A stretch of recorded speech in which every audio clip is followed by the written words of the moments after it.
అధిష్టానం సరికొత్త వార్తల ప్రపంచం. అధిష్టానం వాక్ స్వతంత్ర ప్రజాబలం.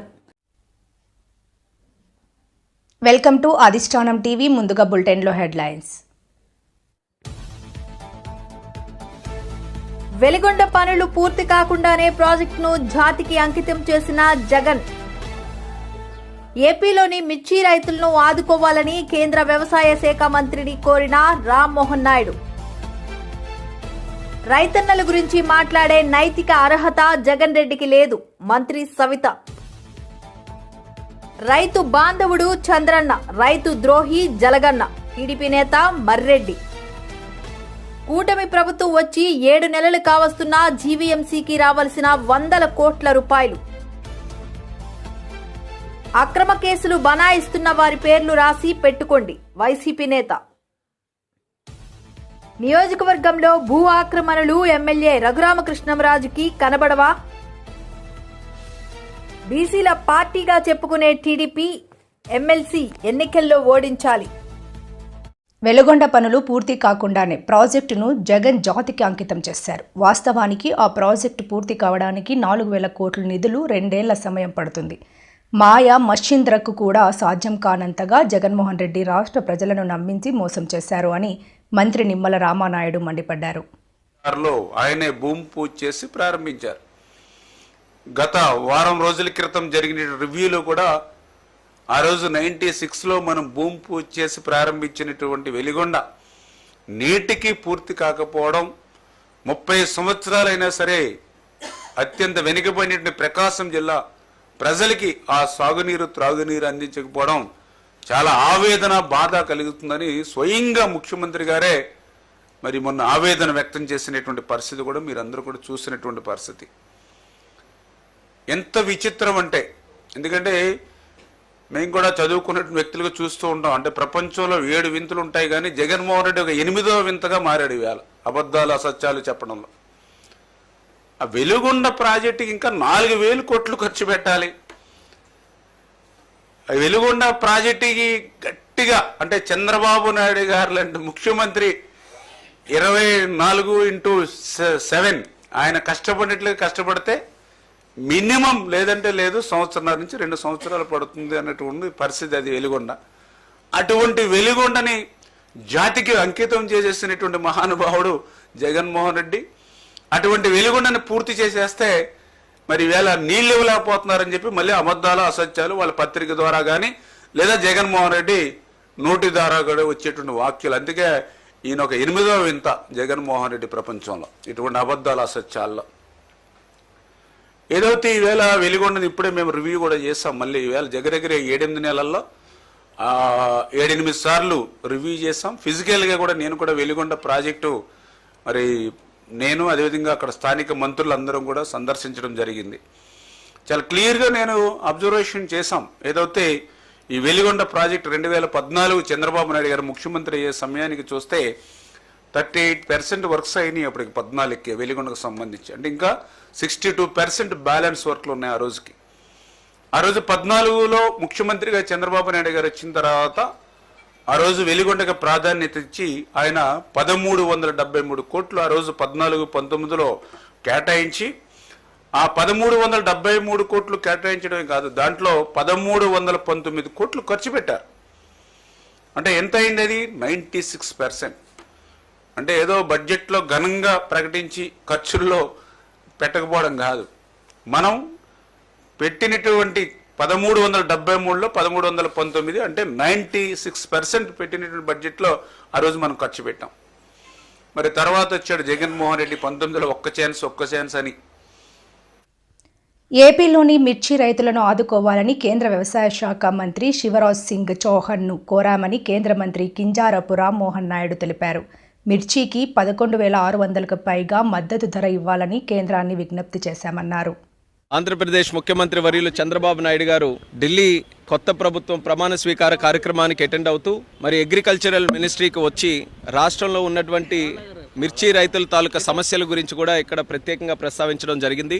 నిన్న అగ్రికల్చర్ మినిస్టర్ శివరాజ్ సింగ్ చౌహాన్ గారు ప్రత్యక్షంగా ఇక్కడ అందుబాటులో లేకపోయినా ఆ మీటింగ్కి వర్చువల్లో కూడా ఆయన అటెండ్ అయ్యి మరి కొన్ని విషయాల మీద చంద్రబాబు నాయుడు గారు కూడా రాష్ట్రం తరపున మిర్చి రైతుల తరపున ఉన్నటువంటి సమస్యలు ప్రస్తావిస్తే అది ఖచ్చితంగా ఇమీడియట్గా టాప్ ప్రయారిటీ మీద తీసుకొని అవన్నీ కూడా సెటిల్ చేస్తామని చెప్పి కూడా ఆయన హామీ ఇవ్వడం జరిగింది. వేరేగా ఒక మీటింగ్ ఈ రోజు పెడతామని చెప్పి ఇచ్చినటువంటి హామీ ప్రకారం ఈ రోజు ఒక మీటింగ్ పెట్టుకున్నాం.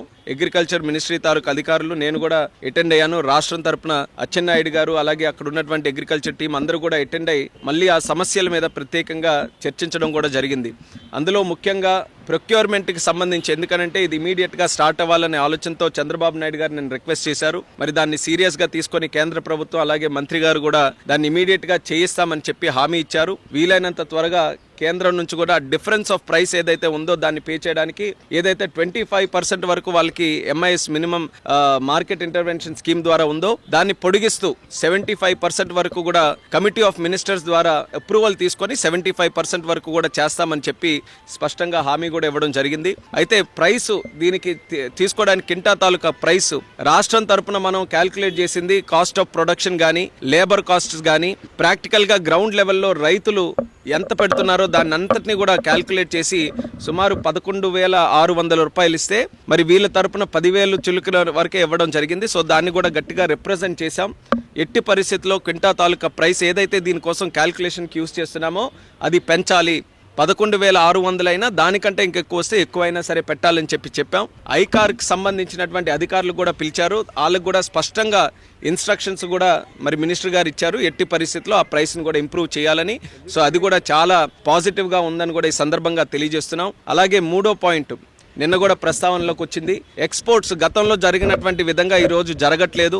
దానికి ఇంటర్నేషనల్ జియోపొలిటికల్ ఇష్యూస్ కొన్ని ఉన్నాయి. అయినప్పటికీ కూడా ఎక్స్పోర్ట్స్ని మళ్ళీ మనం ఎలా ప్రోత్సహించాలి అనే ఆలోచనతో దాని మీద కూడా కొన్ని నిర్ణయాలు చర్చలో వచ్చాయి. ఆ నిర్ణయాలని ఏ రకంగా అమలులోకి తీసుకొని రావాలన్న దాని మీద రాష్ట్రంలోనే ఎక్స్పోర్ట్స్కి సంబంధించి ఎక్స్పోర్టర్స్ దీనికి ఈ యొక్క చిల్లీ ఫీల్డ్కి సంబంధించిన ఎక్స్పోర్టర్స్ కానీ ఎఫ్పిఓస్ కానీ రైతులు కానీ అందరినీ కూడా కూర్చొని పెట్టి వాళ్ళ ద్వారానే సమస్యలు ఏమున్నాయో తెలుసుకొని దానికి హెల్ప్ చేసే విధంగా చర్యలు తీసుకోవాలని ఒక నిర్ణయం తీసుకున్నాం. మిర్చి రైతులతో ఒక ప్రత్యేక రైతన్నల గురించే మాట్లాడే నైతిక అర్హత జగన్ రెడ్డికి లేదని మంత్రి సవిత విమర్శించారు. 2 రోజులు ఏపీకి వచ్చి అల్లర్లు సృష్టించి తిరిగి బెంగళూరు వెళ్లి జగన్ రెడ్డి పబ్జీ ఆడుకుంటున్నారని ఎద్దేవా చేశారు.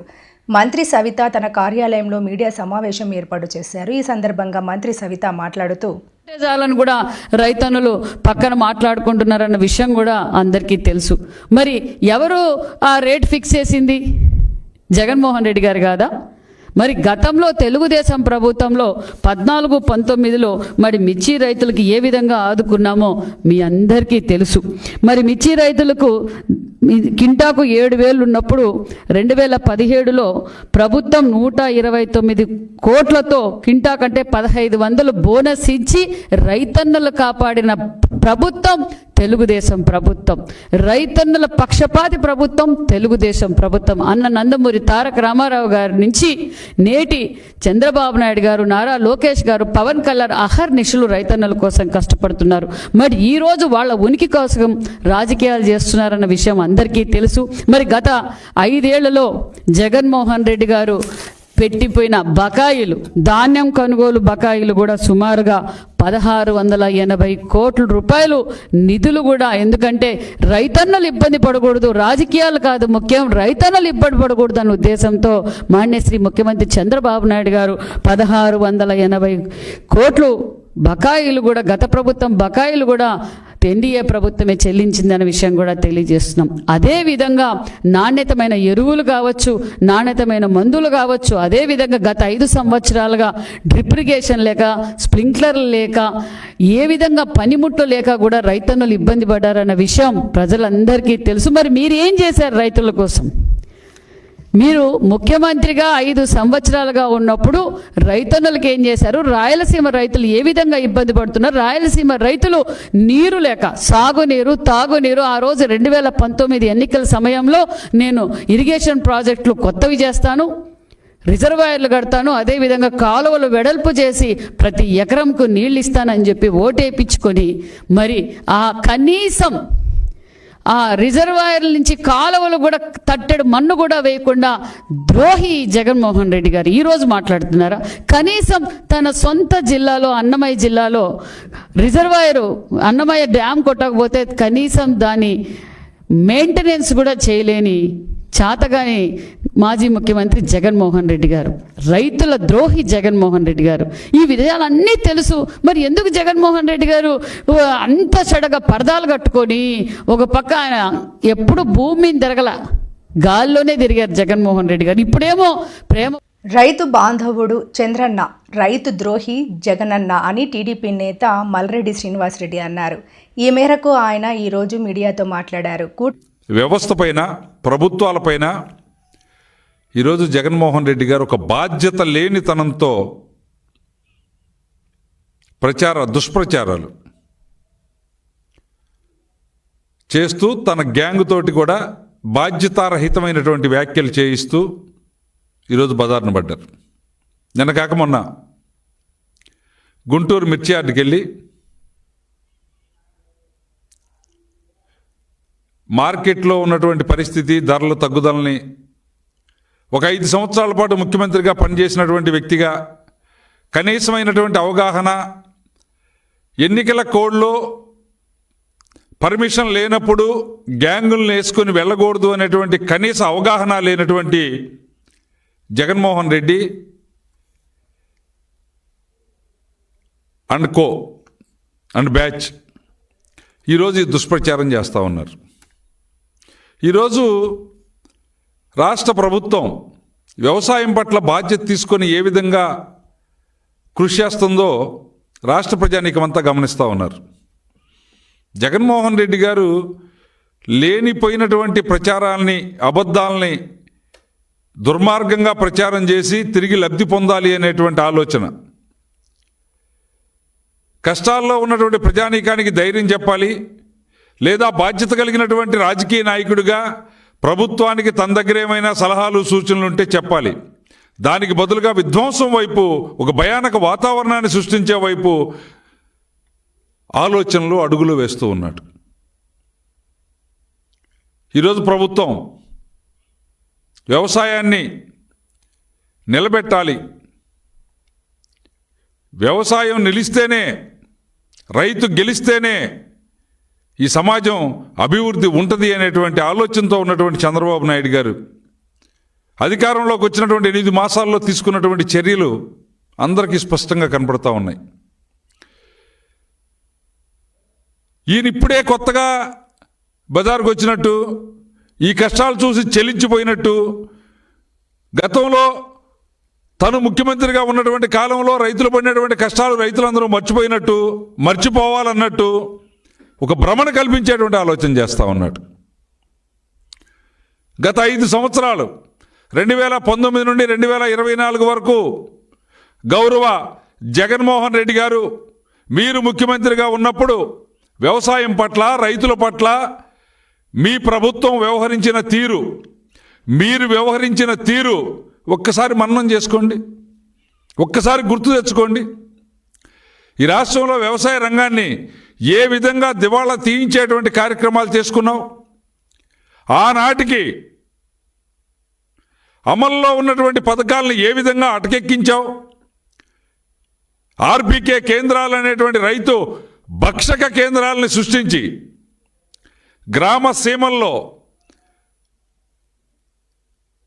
రక్తాన్ని చెమటగా మార్చి పంట పండించినటువంటి రైతాంగాన్ని దోచుకోవడానికి నీ దోపిడీ ముఠాలని ఆయా ప్రాంతాల్లో నియమించుకొని నీ తాడేపల్లి రాజప్రసాదానికి కమిషన్లు చేరే విధంగా ఏ విధమైనటువంటి విధానాలు.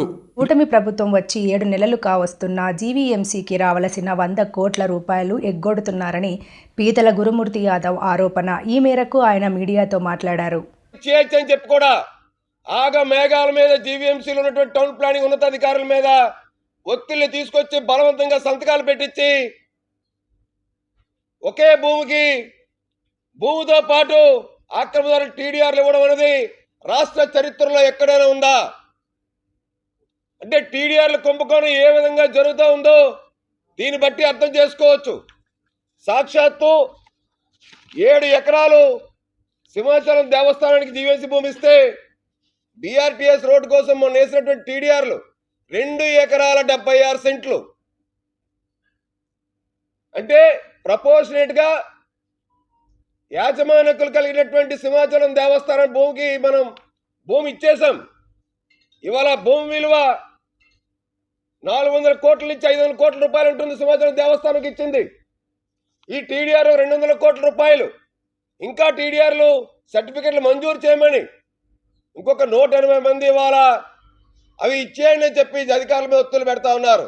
అంటే రాష్ట్ర ప్రభుత్వ అధికారుల్ని వీళ్ళు తప్పుత్రోవ పట్టిస్తున్నారు. జీవీఎంసీ ఉన్నతాధికారులు ఎస్టేట్ వింగ్ లో ఉన్నటువంటి 7 ఎకరాల భూమి మనం ఏదైతే బదలాయించామో సింహాచలం దేవస్థానానికి జీవీఎంసీ మురసల్లావు దగ్గర, ఆ డాక్యుమెంట్లు ఎందుకు దాచిపెట్టారో అడుగుతున్నాం. ఇవన్నీ ఒక ఎత్తు. నాలా పన్ను ఒక్క విశాఖ జిల్లాలోనే 1000 కోట్ల రూపాయలు పైగా నాలా బకాయిలు ఉన్నాయి. నాలా బకాయిలు ఉండడానికి గల కారణం రెవెన్యూ అధికారులతో పాటు జీవీఎంసీ రెవెన్యూ అధికారులు, జీవీఎంసీ టౌన్ ప్లానింగ్ అధికారులు లక్షల రూపాయలు ముడుపులు తీసుకొని ఒక వ్యవసాయ భూమిని వ్యవసాయేతర భూమి కింద కన్వర్ట్ చేయాలంటే, గజాల్లోకి మార్చాలంటే సెంట్లలో ఎకరాల్లో ఉన్నది ఖచ్చితంగా నాలా చెల్లించిన తర్వాతే, 1 టైం కన్వర్షన్ చేసిన తర్వాతే అప్పుడు జీవీఎంసీ రెవెన్యూ అధికారులు ఖాళీ స్థలం పన్ను వేయాలి. అప్పుడే ప్లాన్ అప్రూవల్ పెట్టుకోవడానికి వాళ్ళు అర్హులు అవుతారు. అలాంటిది ఏమీ జరగకుండా నాలా బకాయిలు 100 కోట్ల రూపాయల్లో ఉంటే పెద్ద పెద్ద భవన నిర్మాణాల కోసం, నిర్మాణదారుల కోసం జీవీఎంసీ రెవెన్యూ అధికారులు, టౌన్ ప్లానింగ్ అధికారులు లక్షల రూపాయల లంచాలు తీసుకొని పెద్ద మొత్తంలో నాలా చెల్లించకుండానే వీళ్ళు భవన నిర్మాణాలు చేపట్టేసి ఇవాళ 1000 కోట్ల రూపాయల పైగా ప్రభుత్వ ఆదాయాన్ని గండి కొట్టారంటే జీవీఎంసీ అధికారులు ఏ స్థాయిలో బరి తెగించున్నారో దీన్ని బట్టి అర్థమవుతా ఉంది. ఒక్క ఉదాహరణ చెప్పాలి. ఏదైతే కోరమన్పాలెంలో ఎంవీవీ సత్యనారాయణ విశాఖ మాజీ MP, YCP MP, survey number 58, 59లో 7 ఎకరాల భూమికే నాలా వేశారు. కానీ ఎంబీవీ సత్యనారాయణ కట్టిన వెంచరు 9 ఎకరాల. అక్రమ కేసులు బనాయిస్తున్న వారి పేర్లు రాసి పెట్టుకోండి. రేపు వచ్చేది మన ప్రభుత్వమే. 1కి 2 తిరిగి ఇచ్చేద్దాం. వచ్చే ఎన్నికల్లో వైఎస్ జగన్ గారు చెప్పిన విధంగా 2.0 చూడబోతున్నాం. పార్టీ కోసం కష్టపడిన నాయకుడు, కార్యకర్తలను హక్కున చేర్చుకుంటాం. నేదురమల్లి రామ్ కుమార్ రెడ్డి భరోసా. జన్మదినాన్ని జరుపుకుంటున్న సందర్భంలో ఇక్కడికి వచ్చేసిన ఆయన అభిమానులు, ఇప్పటికీ ఆయన గుండెల్లోనే పెట్టుకొని నడుస్తున్న నాయకులకి అందరికీ ధన్యవాదాలు తెలుపుకుంటున్నాను. ఆయన కొడుకుగా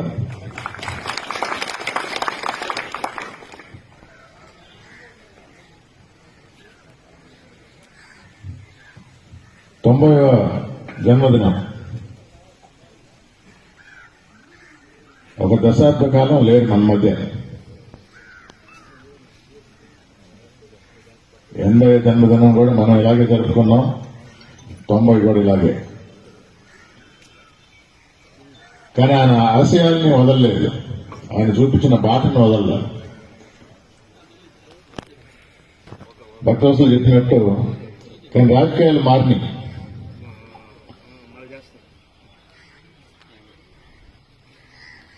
దానికి అనుగుణంగా నాయకులుగా మేము కూడా మారాలి కొంచెం. కానీ ఆయన చూపించిన క్రమశిక్షణ, ఆయన చూపించిన బాట వదలకుండా, అంటే నమ్ముకున్న వాళ్ళని, నమ్ముకున్న వారి కోసం ఎంత దూరమైనా వెళ్ళాలి. అది నాలో ఉంది.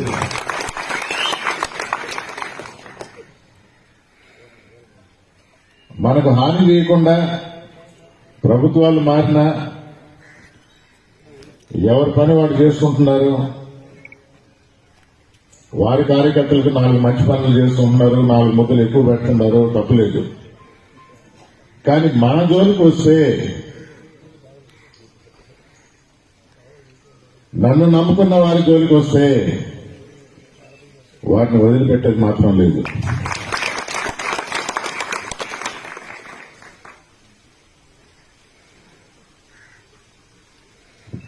మంచితనం ఎల్లకాలం పనిచేయాలంటారు.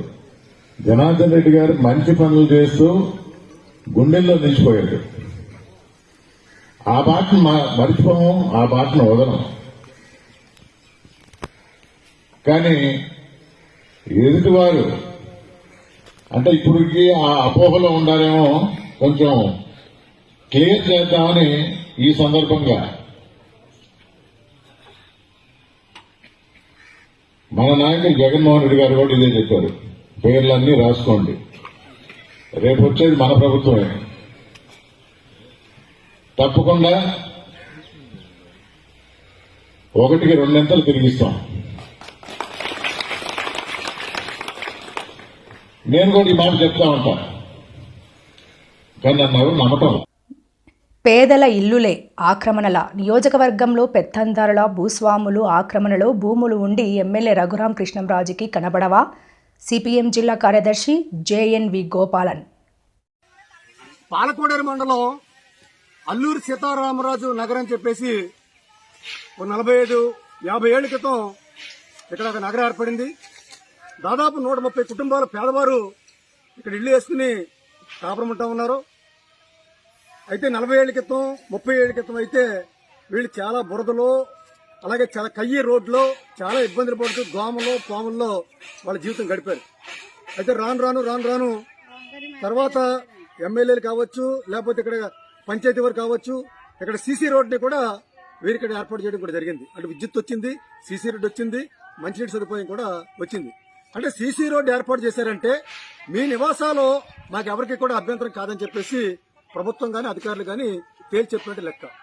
కానీ ఇవాళ కొత్తగా అధికారులు వచ్చినటువంటి ఈ కూటమి ప్రభుత్వం ఉండి ఎమ్మెల్యే గారు గత కొన్ని మాసాల నుండి ఎక్కడైతే పేదలో అనేక తరాలుగా నివాసం ఉన్నారో ఆ ఇళ్లు కూల్చివేతనే పనిగా పెట్టుకుని విచ్చలవిడిగా విచక్షణారహితంగా ఇళ్లు కూల్చివేస్తున్నారు. ఇది చాలా అన్యాయం అని చెప్పేసి మేము తెలియజేస్తున్నాం.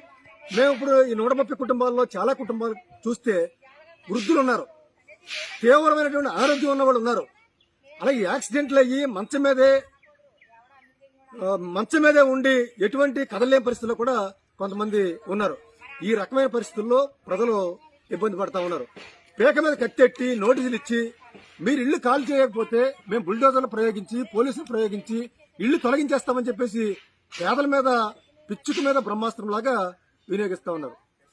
వాళ్ళు చెప్పే కారణం ఏంటంటే ఈ ఇళ్లవారు ఉపయోగించినటువంటి నీరు పంటకాలంలోకి దిగి ఆ పంటకాలం వల్ల ఒక గ్రామంలో ఉన్నటువంటి మంచినీటి చెరువు పాడైపోతుందని వీళ్ళు చెప్తున్నారు.